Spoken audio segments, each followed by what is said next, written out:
You're good to be recorded, right? So I'll be doing a couple of things in the speech. Firstly, just a bit of setup, and then kind of three sort of points of substantive. First being explaining why you get happier and more successful when you do not people please. Secondly, explaining why it's considerably worse for women and minorities and why this norm operates specifically harshly towards them.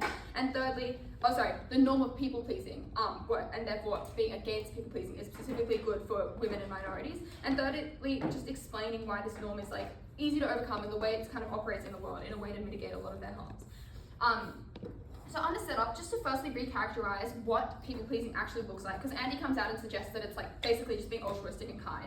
However, it's specifically subjugating your own needs in every interest for the needs of somebody else, and specifically with the objective of minimizing conflict. So this is like specifically not altruism and not kindness, because it is you like diminishing your own capacity as an individual to then favor the needs of somebody else. It is to make this other person like you, to conform to their values. And so the way this like might look like in an office space is, for example, you want to change jobs, but like changing jobs requires you to ask your like boss for a secondment, and you think this is going to piss your boss off, so you don't do that, and you just cop the harm of not getting it better at another job. And this is also to say that it doesn't manifest in everyone equally. It requires probably a level of conditioning and a level of enforcement for you to actually take upon this norm. So, like, as this will come later in the speech, it's likely to manifest more in like women and minorities rather than in men, because men have suggested that like the way in which they can, like, I don't know, do the most good in the world is just by being themselves, whereas women specifically, it would be like conforming to the needs of their husband or being a nice person. What it means for a woman to be a nice person is significantly different from what it means to be a man to be a nice person. So it looks like subjugating, are you okay? Okay, it like looks like not being aggressive or not pushing for like more money or like a better job and things like that. Whereas like a man, that is just deemed as like natural, and therefore like contravening that is not contravening people pleasing. Then secondly, to explain how it operates. So like this is interacting with other norms in the world that also encourage you like not to be a jerk. And so for example, you can be nice without being a smoke blower. Like this is not the only norm operating that encourages you to be a good person. Like there are like probably much stronger prevailing norms that just encourage you to be good and kind, like most of Christian morality probably. And people can still be kind while also like preserving their own needs as well. And this is also then to suggest that this norm is very, very specific. Like it's you making a trade-off. So the point at which you like have to decide between your own interest and someone else's, you decide to favor that other person's interest to like immense harm to yourself. And it's like an unjustified trade-off. Whereas like if someone was like, I don't know, like doing something for their child, that is justified because you have a specific relationship with your child. Whereas like you probably wouldn't have that same relationship with your boss, and it's not justified in that same way. Okay, firstly to explain why you are happier and more successful if you are not a people pleaser. And this is to suggest that you are happier when you express yourself. And in the opposition's world, this happiness specifically is artificial because it is based off the happiness of others and the interests of others. And therefore, when you like fulfill whatever they want you to fulfill, it is never as good as you actually prioritizing your own interests. So this kind of manifests in a couple of ways. So like, firstly, it looks like when you're against people pleasing, it looks like sacrificing yourself less. You're more likely to say no when people ask you to give up your time. You are more likely to say that you cannot make it and you actually have a prior commitment or something like that. The impact of this is just in general, you're probably less stressed, you overcommit yourself less, and you were able to like actually manage your time in a way that you want to manage your time and spend your time in a way that you want to spend your time. Secondly, it suggests that in social situations you improve, because if you're a people pleaser, in a social situation you are likely to capitulate to what other people want. You do not want to say contrarian things, you want to agree with other people because you want to seem like you perceive that when you are aligned with their values, they will like you more.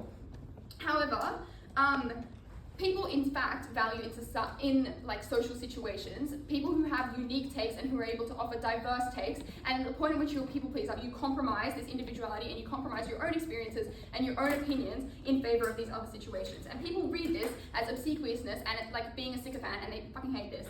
Okay, C, it means that you're less assertive in your own life because you do not like conflict, and you want to avoid conflict because you perceive that it will make you unlikable and it will be problematic for other people. So in a world, normally this world didn't exist, people are more conflict adverse, so they don't take opportunities and risks. So when Andy tells you that this is really good because you'll be able to find the corporate ladder better if you're a people pleaser, like this is fundamentally wrong, because the corporate world works by in which you step on other people's heads in order to advance yourself. It is a very dog-eat-dog situation. So the point where you people please, you're allowing someone else to win, you accept the position that you were currently in and then no longer advance. And finally, you like, just in general, do not advocate for your own needs. You were aiming to create minimal fuss, and you like for your needs to be fulfilled, you need to have attention and care, and this is then attracting like, I don't know, anything from anyone else, and requires other people to give something to you, and you do not want this as a people pleaser because you view this as a drain and like would create the impression that people do not like you. So you essentially do not advocate for your needs, which is just a massive, massive harm that the opposition has to cop. Okay. Second piece of stand for explaining why this is considerably worse for women and minorities. So if this is in general just to suggest that you'd see like far more misogynistic things happening, and women conforming to more misogynistic representations of them when they like have an understanding, when they are people pleasers, apologies. So for example, like the way stereotypes within the patriarchy often operate towards women is to suggest that they should not speak out about what they want, they should do what their husband tells them to do, they should be quiet, they should like do the cooking, they should do the cleaning, and people pleasing is what encourages them to conform to this specific depiction. And so therefore, as I like illustrated in setup, this probably doesn't apply to people who like aren't wearing masks in the same extent. These people are not relevant in the debate because they wouldn't people please whether this norm existed or not, because the specific reason that they're not people pleasing is because they like are like incredibly indoctrinated to like resent the government and be massive conspiracists against the government, but also they're incredibly privileged people. So in the way I illustrated in my like setup, the way in which this people-pleasing like norm doesn't necessarily apply to men in the same way it does to women. These people who are like white Americans who are like from privileged backgrounds but are likely to not have this norm apply to them in the same way. So then this probably like manifests in like 3 different ways, specifically like for women and gender minorities. It's like you're less likely to leave in a domestic violence situation because you feel like you can make this situation better if you stay, or that you have like specific obligations to your husband still, and perhaps suggest that it's your own fault that you were being abused, which is like fundamentally not true. And therefore, like I don't know, I think the impact is pretty intuitive. If you're staying in a domestic violence situation, this is horrible for an individual. If you are against people pleasing and you are able to realize that you can break out of this system, that is very, very good for you because you can leave this like abusive relationship. Secondly, like for example, if you're going for a job at work, you are likely to be more assertive if you like are not willing to be a people pleaser. You can push for a promotion, you can negotiate better pay. And thirdly, it just means in like general life, you are not sticking up for yourself and what you actually want. So the reasons why this like probably uniquely applies to women and gender minorities is firstly because there are power structures that exist with set stereotypes to get them to conform, and this is probably extended by people in your life, for example, like a husband, a racist manager, etc. Secondly, people pleasing keeps you in this stereotype, keeps you within this box and keeps you conforming to this stereotype. And thirdly, when you break out of this stereotype, this is the point at which you are now an abrasive personality and contradicting that people pleasing norm. Yeah, and thirdly, my third piece of stand-up just quickly is just to suggest that this norm is kind of relatively easy to comply with, because being assertive is a muscle. The more you do it, the less anxious you get.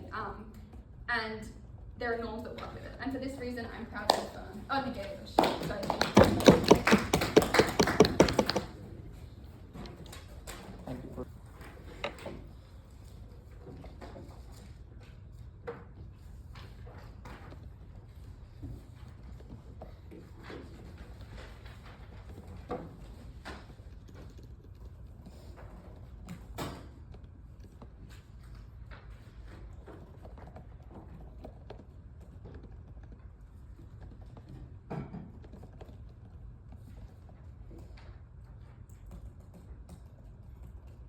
Four things in this speech. First on contesting like what we think that people pleasing looks like, and on happiness, and women and minorities, and whether or not it is actually easy to overcome for which particular group. First thing, just like contesting like the setup, contesting the opposition to the idea of setup, which is to say that like we think people pleasing exists like any degree of like any level of sacrifice that looks like as small as you can get. That looks like probably as small as like to the extent where like the conservative narrative against like adopting pronouns, for example, that's a relatively small trade-off, but to the extent that they see that as a cost for them, in that they have to consider this in every bit of speech they have, they consider this a cost, and they consider that then people-pleasing, right? Which is then the narrative they co-opt into when they buy into these agendas, right? Just all of that just to say, it's just like the degree to which like people-pleasing occurs is like much larger. It's just like any level of sacrifice we think, like no matter how small, it's probably like the level of people pleasing you're likely to see. Okay. Now onto happiness. So firstly, on the idea of like the happiness that you're more likely to get is just like more artificial, or the push that's more likely to be artificial because it comes from other people's, which is contestants to say like you absolutely can get like fulfillment and like through the happiness of others. Like just the example of like for example like a dad seeing like their kid like do really well in a test, like that's fine, you can get fulfillment from that. On the idea of like and the next to this on the idea of just like less stress and you just like overcommit yourself less. Not really sure how this like buys into it, but just to say that like that happiness can only come from like the tangible outcomes you see for yourself, we think to be like just an incorrect statement in general. Second thing on like the idea of like in social environments, right? Like the and like you're more likely the idea that you're more likely to people please just because you don't want to like contest opinions that they have. We see where this is like where this debate like where the normal people pleasing is more likely to exist, particularly within these social situations, is like conversations where perhaps someone has like an agenda that just like is irrational and like they won't concede to like normal points, in which case like you do have to sacrifice your opinion so that they can like just talk and have their voice because they won't listen to you. We think that people pleasing usually exists like there, right? Where you're just conceding that like, okay, I can't do anything, I will hold my opinion short so this person can talk. And we think that like in these particular cases, like just like not engaging with these parties and like not engaging with these parties because they aren't willing to take the engagements properly anyways, probably just like fine. The third thing here are just like the idea of like being less assertive. Okay, first thing like the corporate world about like, okay, so we think that probably to some extent like both narratives can exist, which is to say that like yeah, you probably get more people like rising up through corporate mobility just because like they are assertive and getting like their opinions out. You also probably get like more people and probably like better qualified people rising up through corporate ladders because like they were willing to understand more people, understand what it takes to rise up through those ranks as well. And so to the extent that like we think that in the world, we think that to the extent that like both of these narratives are probably true, we think that our narrative is probably like a lot better in that like you get like more people who are more likely to be more understanding, more engaged in the corporate sphere. We think that like the upward mobility you get on our side of the house is significantly better for like the majority of the people within the corporate sphere, in that it's more likely to cater to a lot more people as opposed to serve your own assertive narrative, right? Okay. The second, yeah, and the final thing here on just like the main response to our political push is just that like these people are likely to resent the government, hence that is not a form of people pleasing, which I just don't think is accurate. Like to the extent that you resent like to the extent that you resent a lot of like a lot of agendas, like the feminist agenda, for example, because they are asking you to consider like marginal cost to yourself in order to like better benefit like equity and equality for gender minorities and women. That is like at the point where yeah, and we think just a lot of what my first speaker said, which is that a lot of the buy-in to a lot of these narratives, to a lot of like movements behind Andrew Tate, behind anti-mask sentiment, behind MAGA sentiment, is just the fact that like these people don't want to people please. They don't want to incur these marginal costs themselves, and so they buy into these movements as a result of that. To say, we think that this absolutely falls under the idea of just like, we think this absolutely falls under the delta of like resenting people pleasing. And we think that in the alternative world, we think a lot of like the impacts from my first speaker, which is just to say that like you just get less buy into stupid narratives, you get more discussion because those people who are buying, who represent those narratives in the modern day, are probably willing to take action and like make political stances in the alternative world as well. Okay. Next thing here on just like the disproportionate effect on like women and gender minorities, right? And so we think firstly just like clarify at the beginning of the statement in terms of like we think that the onus is on particularly for like women who suffer under like the corporate structures of like having to deal with toxic masculinity in the workplace, or like within the domestic environment, right? We think that the onus should be like on the male or on the male perpetrators who are pushing this culture, right? So we think that there's more of a responsibility to push to change the culture that like created the issue than to just work around the issue through assertiveness, which is not a guarantee, right? So in the context of like in the context of changing the culture of toxic masculinity, which my first speaker mechanized you very heavily, that like a lot of this culture is built around like being your own person, not like falling to like the needs of others, like being like a sigma man, right? Like we think that like changing this culture in the alternative world, you actually do just like deal with a lot of like the problems that like women and gender minorities would have to like work their way out of, like through trying to be assertive, which is not a guarantee, right? So dealing with the problem at the root cause is probably like better for a lot of these groups. And finally, just on like the idea of like easy to overcome, we'd say that like because like the opposition is defending the status quo, And because you still have domestic abuse is still a large problem. Power structures within the corporate workplace are still a large problem. Obviously, it's not easy for like women and gender minorities to just like be assertive, like take in this norm and then just rise up. Like obviously, there's still a large amount of these people still affected by this, and so we think that in the alternative world, where you just like fundamentally change the culture that like created these problems and put them there in the first place, we think that is significantly more likely to have benefited a lot of these marginal groups, a lot of these people that struggle in these positions. And so at the end of that, I think like we just get like better for this particular stakeholder that the opposition is trying to claim. I think we just get like better benefits and like getting them out of these situations. We do it more effectively on our side of the house. Sick, proudly good. Go on.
There are two questions in this debate. The first is, ignoring the specific problems the norm against people-pleasing helps solve for women and gender minorities, does this norm cause people to live happier lives?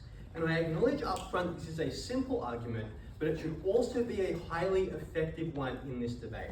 Because our claim is, in a world where you didn't have a norm against people-pleasing, the number of people who would embody the persona of a people-pleaser would be greatly higher. And so all of these different ways in which it leads people to sacrifice more, be less assertive, have less fulfilling friendships and relationships, apply to a large scale of people, and therefore should be highly impactful in this debate. I'm going to start this argument by responding to the claims we hear from side affirmative in turn. The first and largest claim that we get pushed down the bench from side affirmative is the idea that being a people pleaser helps people in the workplace. I'm going to answer the question now of which group of people is larger? People that interpret people pleasing as sucking up to their boss, or people who interpret people pleasing as being conflict averse and not going for opportunities. This distinction is important because side affirmative makes the claim, well, there's nothing bad about moving up the corporate chain, there's nothing bad about sucking up to your boss if it means you get more opportunities later on in life. But our claim is that this norm actually operates to stop people from not being assertive and not going for job opportunities and not doing the sorts of things which would allow them to climb the corporate ladder. Clearly, both of these examples are plausible, but our argument is that our set of people is more likely to be who we're talking about in this debate. Why is that likely to be the case? Number one, because being a people pleaser often involves taking on quite a number of different commitments. Big way that people pleasing operates is it means people are yes men if somebody asks them to, for example, go take on this, meeting with the client. They're likely to say yes because they don't want to be conflict averse and have people think they're unlikely to go and sacrifice and do that. Which means people are far more likely in our world to stress themselves out, take on a number of different commitments. And it's a very tight environment, which means you work less effectively, you're unable to have the sort of resume priming items that mean you're likely to climb the corporate ladder. I think it means we get the sort of people that aren't likely to be moving up in life. Secondly, our version of what people pleasing looks like incorporates the idea of conflict aversion, the idea that people aren't willing to go up to their boss and say, hey, I'm sorry, I don't want to work here anymore, I want to go take a secondment, will you please approve that? Because you don't want your boss to think, oh crap, I've just spent all this time, training this person up and they don't want to work for me, and that causes conflict.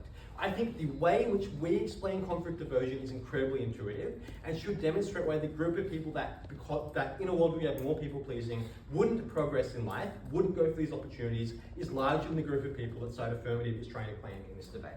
Secondly, under this heading though, side negative says, well, people pleasing leads to people acting in a less progressive way, like for example, not doing things like engaging in pronoun rounds. Our claim here is that people pleasing is a very specific concept, right? It's acting in a conflict-averse way. It's saying yes to everyone. It's being a nice guy that doesn't want to speak out of line. It's being the type of person that doesn't want to share contrary opinions in public. I think all of these things are fairly intuitive, and that the average reasonable person watching this debate would very clearly and easily link them to being a people pleaser. You have to then ask yourself, is it realistic for somebody to not want to engage in a, realistically, for the only reason for you to engage in a conflict, pronoun round, is because you're a people pleaser, right? I think that's incredibly unlikely. There are a number of different independent reasons why people would want to engage in a pronoun round. Maybe they're just progressive. Maybe they don't want, the specific backlash, politically, of not engaging in a pronoun round. I don't think that really lines up with the concept of being a people pleaser. Lastly, compare and contrast all of this material you get from Site Affirmative to what we tell you about why this makes you happier. Because we explain there are a number of reasons why in social situations, being a people pleaser is probably a bad thing. Because number one, it means you're less likely to voice contrary opinions, speak out of line, say humorous things, because there's a risk that this is going to turn people against you, it's going to make you a polarizing individual. That's actually probably bad for relationships, right? Like, it makes you a less interesting person, makes you somebody people don't really want to talk to because you're just going to sit there quietly in the corner of the room. Secondly, it makes you less likely to assert yourself because you are more conflict averse, which means you don't go for the types of opportunities we talked about earlier on in the case. Thirdly, it means you're less likely to want to seek out like-minded individuals that are more like you because you want to get along with everyone, which means you aren't likely to match with the type of people who are actually going to be leading you towards having a happier life. Fourthly, it means you're likely to sacrifice less. You're not going to be overloading yourself with commitments. And I think most people would probably want to live a less stressful life if they could. The sole line of response we hear, realistically, coming through from Site Affirmative is to say, well, there are a set of other different social situations where being a people pleaser is bad. For example, if you've got a friend who is really stubborn, irrational, keeps trying to argue with you in a conversation, we have a series of responses to this. But number one, this type of personality type is fairly rare, the sort of person who's always kind of irrational, stubborn, arguing against you. So types of situations that you're going to be getting into that look like this are fairly rare. But secondly, that the harm here just isn't very big. You just have a couple of arguments with people. We think they've given you a bulk of material which should be larger and more substantial than what we hear from Site Affirmative in this debate. The second thing they say is, well, maybe it means you're less likely to sacrifice for people that you love, for example, your mother. And I understand this is a very hard-hitting argument, you want to love your mother, you want to have some sort of, close bond and relationship. I just think there are other reasons why you would probably sacrifice yourself for your mother. There are norms in some cultures of filial piety. There's the expectation that you give back towards people that have, put so much into raising you. I think these are all people that mean that people, realistically, the number of people that are not going to sacrifice themselves for their mother is not that big. But also, maybe there is some situation where people are so stressed and so overwhelmed, we don't want them to have to sacrifice themselves in those situations. So now let me move on to the second part of this speech, which is, sorry, I'm just seeing on my timer because it's my phone stopped.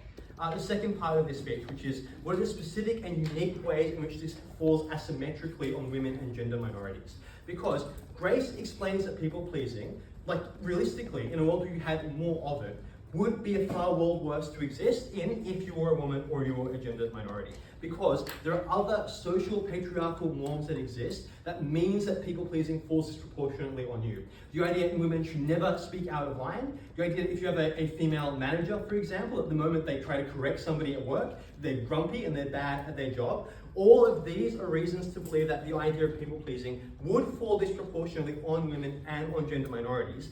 And that is an important impact in this debate. Because number one, we're talking about a group of people that realistically, often are already overwhelmed and overloaded. Think about the gap in reproductive responsibilities where a woman in a heterosexual relationship, for example, is far more likely to be the one who has to do things like change the nappy, have to go out and, purchase the meal replacement for the kid, have to look after the kid, no longer go to work because they're expected to raise it.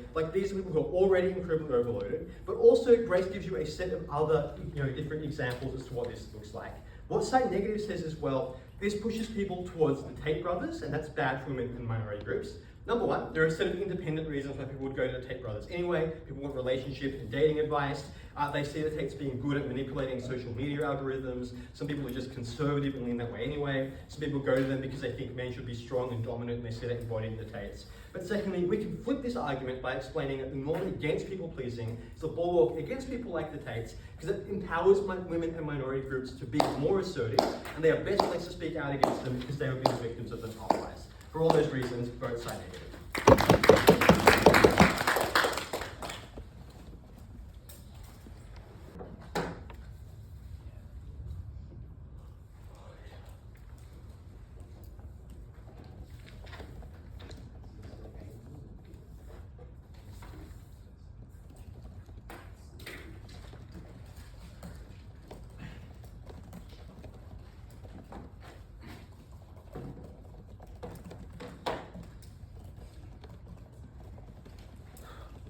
Panels, the world right now, this law building, your iPhone, and all the technology that exists in this world, and the reason why life right now is just much easier and more accessible compared to life than 30 years ago is exactly because people please, it's exactly because people just love to confront and think that I want to just make this life more easier. It is exactly because people pleasers exist, and I think that is just a good benefit in this entire world, and this benefit outweighs all the harms of this people pleasing narrative existing in this world. I think that wins side government today. So before I go to my what I'm going to do in this speech, three things here. Firstly, I'm just going to clarify how this norm actually plays out in this debate and how this actually interacts with other norms that exist in the world, right? But secondly, I'm going to talk about individuals, and thirdly, I'm going to talk about movement. So first is on how this norm actually exists in this world. So I'm just gonna clarify, right?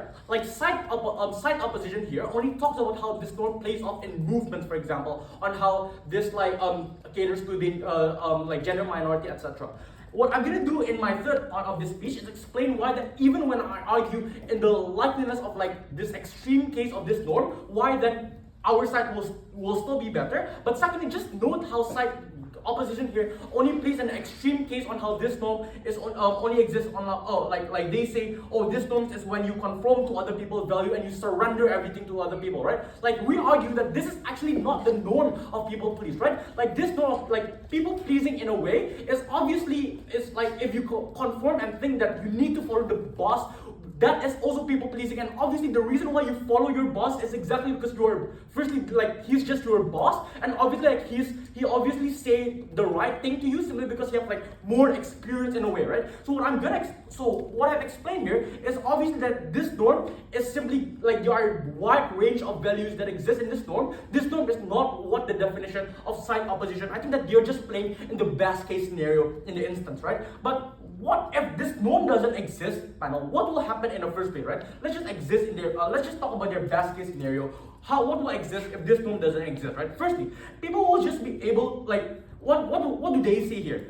They say that if this norm doesn't exist, people will just negotiate promotion easier, better pay will exist. They explain that because people just will not stab with each other. They wouldn't stab on each other in the corporate ladder. That is like stabbing in each other, which is a really bad thing. Therefore, this norm, like you can negotiate promotion and have a happy life. Like come on, like just sense check this, right? Sure, you won't stab on each other's back, but obviously it wouldn't result in your boss being like an angel from heaven giving you better pay, etc. Right? Obviously there are other norms that exist. Like there are other norms that just say like as a boss you want your company to be more profitable, for example. This simply means that even if in the best case scenario in which this norm doesn't exist, other norms still exist in the status quo that is actually really bad, right? Therefore, their benefits will not simply happen simply because it's not realistic that this norm is like the cause of all the harms that exist in status quo. That is not the case at all. Therefore, even if this norm doesn't exist, people still want to be successful humans and are still selfish individuals. People still want to be rich. Your boss will obviously still want your company to be profitable, etc. It simply means that the benefit that their side is trying to explain will not work. This norm is not the cause of everything that is harmful in this world, right? But even if you do not want to buy this panel, let's take them in their very, very best case, right? A world with a really kind boss that loves their employees so much. Why do we still win this debate? Simply, firstly, this is obviously harmful, right? For society that you build in right now, exactly is like the advancement of technology, etc. It's only happen because you step on each other's back, because you want to win above other people, right? The fact that the Sydney Opera House is like so beautiful and just very cool, like they're like a bidding of architects like that happens because of the Sydney Opera House before it is being like built, for example. And this, like the advancement in society in general, only happens because of this norm existing. So the conclusion that you need to receive from this panel is that you just get better improvement in society, and this is just more important compared to all the benefits, the other benefits the side opposition is trying to say. But secondly, the fact that you have to listen to your boss and just follow what he wants you to do is exactly because he's your boss in the first place. Obviously, like he has more experience than you. I think that is just enough enough reasoning for you to want to follow your boss and just listen to your boss, right? If side individuals want I think society needs unique individuals, like they want a uniqueness of an individual. Sure, you want to be unique, then just go out of the company and start your own business, right? I think you can also do that in the first place, right? So the conclusion that I get for this is that I think if you're talking about economic advancement, technological advancement, and society advancement, I think this is like the main clash of this debate, and the most important thing in this debate, I think that you need to win. This is a massive win side affirmative, right? Because what their side is arguing is that I love how their side is arguing is it's fine, I just want a chill life and a chill back society. But what we are arguing is that I love university like MIT and Harvard, and how there's like a research combating COVID-19 simply because there's this stepping on each other's back. Well, their side, there are no urgency for people to just improve in their side. Therefore, we win in the economic benefit. But let's just talk about the other two questions and why do we still win in that side, right? So first about individuals. What do they say about individuals? They simply explain that in their side, they get unique individuals who do not want to follow what other people want. Therefore, individuals will take risk as individuals will not take risk. Again, panels, just sense check it, right? Sure, you want individuals that sure, you want unique individuals, etc. But I think that this norm does not necessarily only tackle unique individuals also exist in our side, right, panels? Like when we're talking about this norm existing, it is not saying that people will just become robots, etc. Like this norm is the status quo, and obviously there are unique individuals and creative individuals in the instance of the world right now. I do not think that this norm, that the existence of this norm really neglect or unique individuals. This simply proves that at the best case scenario, it is symmetrical that unique individuals still exist. But what makes it asymmetrical is the urge for these unique individuals to go to the top, is the urge for these unique individuals to just climb up and be better than other unique individuals, right? The comparative in their side is these unique individuals will simply think that what they have right now is enough. Like they will simply think that I am unique and I'm special in my own way, and I think that is enough to succeed, right? The comparative on our side is no, like there are unique individuals, and you can just this world, you need to find in this world there are 8 billion people, and not everyone can be successful. Therefore, you just need to be better in our side. So we think even for individuals, we win in this debate. But secondly, last but not least, on movement, what do they say? They simply assume. Firstly, I've explained to you that they only assume about the very marginal case of this argument, of this definition of people pleasers being just confronting to others, etc. Right? On how even if I do not argue on movement alone, we will still win this debate. But why do we still win on movement, right? We simply explain to you from start, which is the main case of our argument, of our side, that when we're talking about movement, right, people the reason why people like Andrew Tate, etc. Exist is simply because it's not that people love Andrew Tate, but simply because people love to do what Andrew Tate is trying to bring to the table, right? So even if we're talking about movements, we think that movements still can be better in our side, simply because there are still other society things happening. Very proud to propose.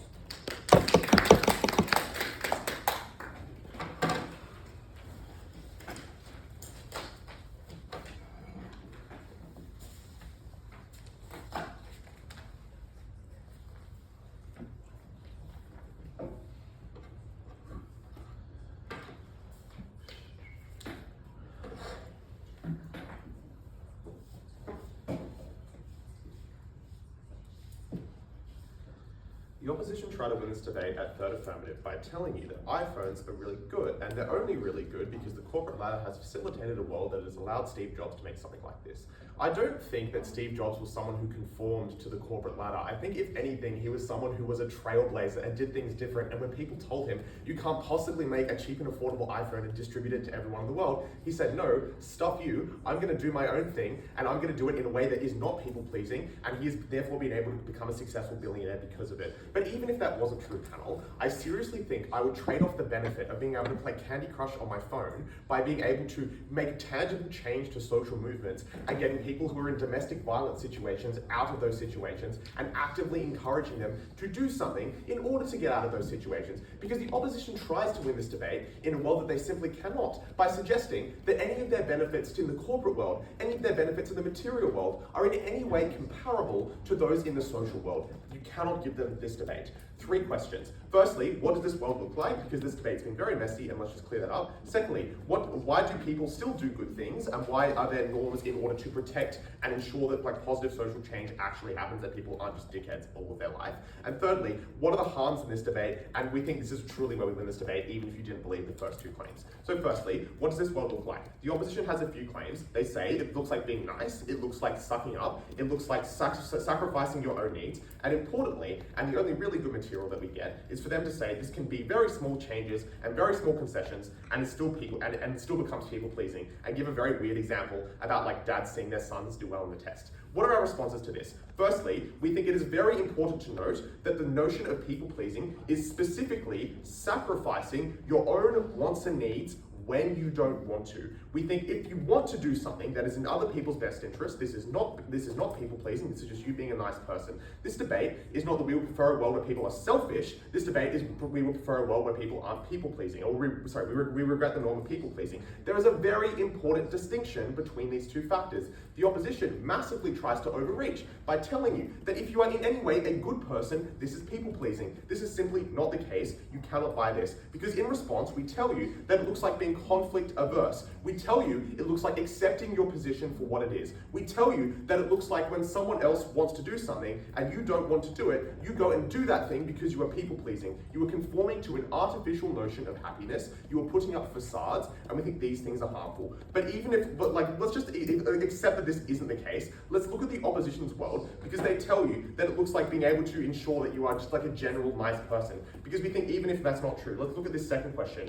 Why are people still going to be nice even if the first claim about what this world looks like you don't buy? Because we can kill the vast majority of their benefits by suggesting that people will still naturally do good for others in this world. Because note, there are many other norms encouraging you to be good and encouraging you to be nice. Firstly, and most importantly, because they tell you that it looks like people conforming to COVID masks, we would like to know that this is just like the law. So whenever this is implemented by the law, this is a completely separate issue. So push that issue to the side. But even if that wasn't true, there are significant other social pressures condemning certain actions and supporting certain actions. There are major social movements promote notions for and against things, which ensure that a general notion of what is good and bad is promoted in the world. And lastly, and perhaps most importantly, there are religious and family values that exist that aim and promote and enforce certain standards and codes of morality. Because the opposition tries to tell you that there's just going to be this lawless land that we live in if we don't have this norm of people pleasing. This is simply not the case. There are social structures that exist that promote and ensure that we have good moral people that exist in society. The opposition tells you that, and there are benefits that stem from this characterization, noting this thing that I tell you about how other norms still exist, is that we will live in a better world because people are just going to be happier. They secondly tell you that wearing a mask is good. I've already told you why that falls out of this debate. Thirdly, they tell you that exclusive benefit to individuals is they're able to get the representation that they deserve. Now, what is our response?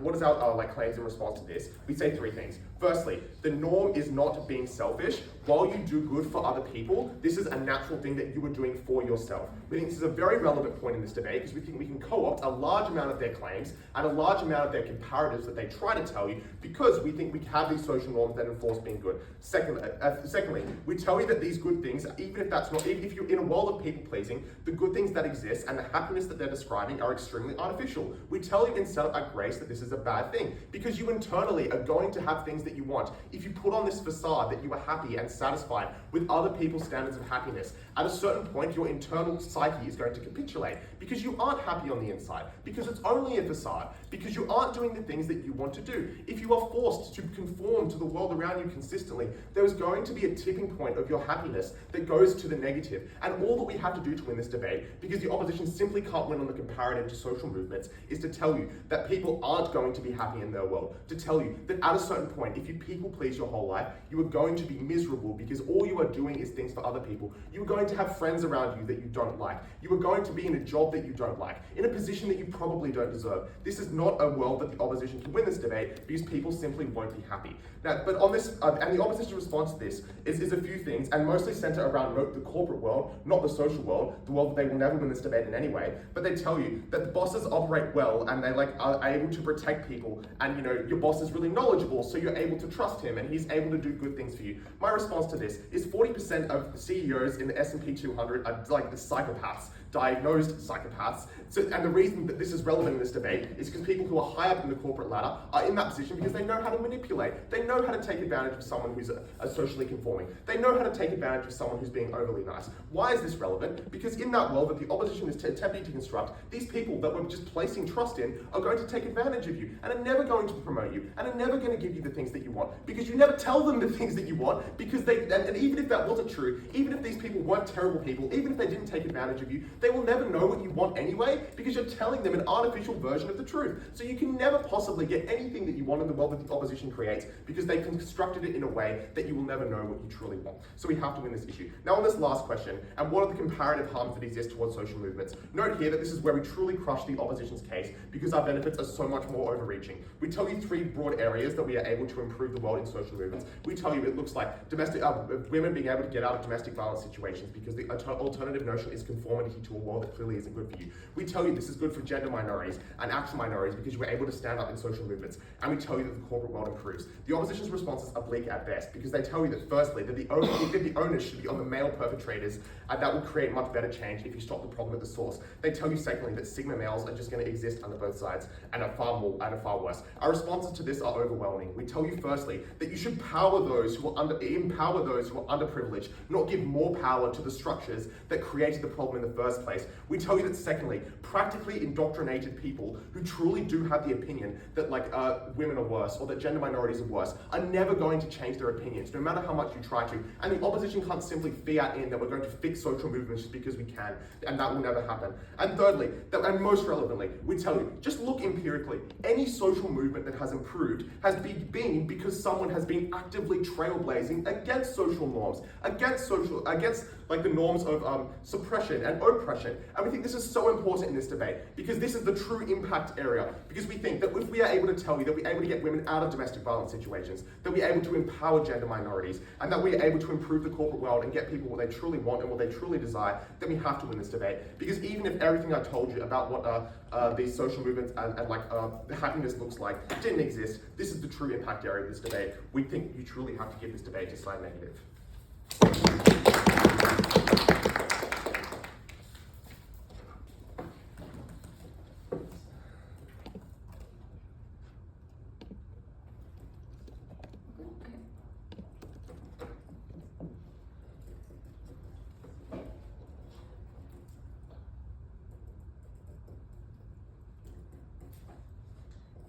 Basically, there are 3 things we need to do to clear up this debate. Firstly, explain how this norm applies to people. Secondly, what this norm is actually telling people. And thirdly, just to explain conclusively why we win on all impacts. Okay, so under how this norm applies to people, the affirmative essentially tells you it applies in anti-populism movements like anti-mask and fixing toxic masculinity. On the negative, we explain that this applies to already oppressed people to oppress them further. So essentially, the mechanism for this is firstly, people pleasing is conflict averse and it looks like staying in your lane, so specifically conforming to a stereotype. Secondly, when a stereotype suggests you should be submissive, when you are no longer submissive, this is the tipping point, is when you're against people pleasing. So this suggests that on these minorities, this is operating in a particularly powerful way to get them to conform to stereotypes. The comparative of this is when it applies to for example, when it applies to men, that the opposition suggests that it is fixing toxic masculinity. We would like to emphasize that the male stereotype suggests you can be assertive and can suggest that you do what you like, and so then it is much harder to do something to cross this stereotype and therefore assume that that label of like being like an anti-people pleaser. And also like cross this boundary as it relates to people pleasing. So even if you do apply that, so this is to suggest that it like is significantly less oppressive towards them. So however, even if you do believe that it applies to it like an equal extent, when the affirmative suggests that people pleasing means that like boys are suddenly nice to their mothers, Tom does a pretty conclusive job of proving why like, no, this is actually not true at all. Boys are nice to their mothers because they love and respect them. The point at which they are no longer nice to their mothers is because they like do not want to be perceived as a soft man. It is not because like they do, like it's not, their friend is not calling them out for being nice to their mother because they are like a people pleaser or like sucking up to their mother. It's instead because boys cannot be soft.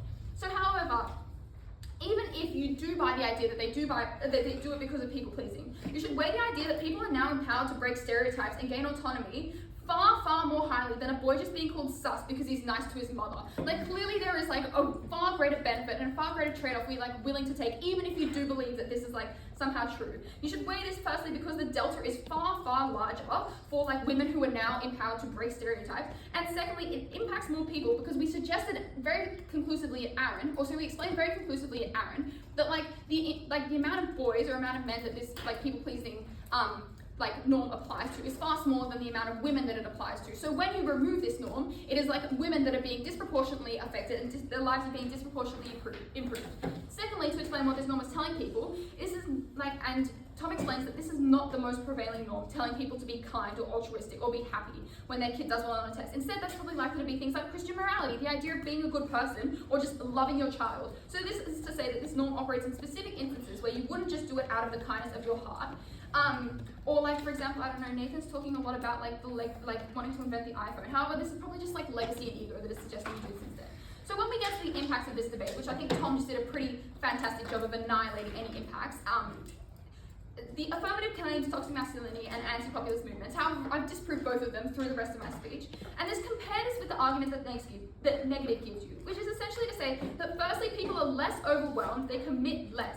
Secondly, they make better and more meaningful friendships. And thirdly, they are assertive in environments where they'd otherwise be looked over. And this is particularly true for vulnerable minority groups that we care a lot about in this debate. And you should weigh this incredibly highly, as I explained firstly, because the change for these groups is so significant. And secondly, because this impacts these groups to a far greater extent. And this is a certain change that we get on our side compared to certain speculative stuff that, like the mechanisms in which link them to their impacts are unclear. And also, the actual, like, yes, and for this reason, we are very proud to negate it. Thank you. Thank you, Nick. Reply for that point.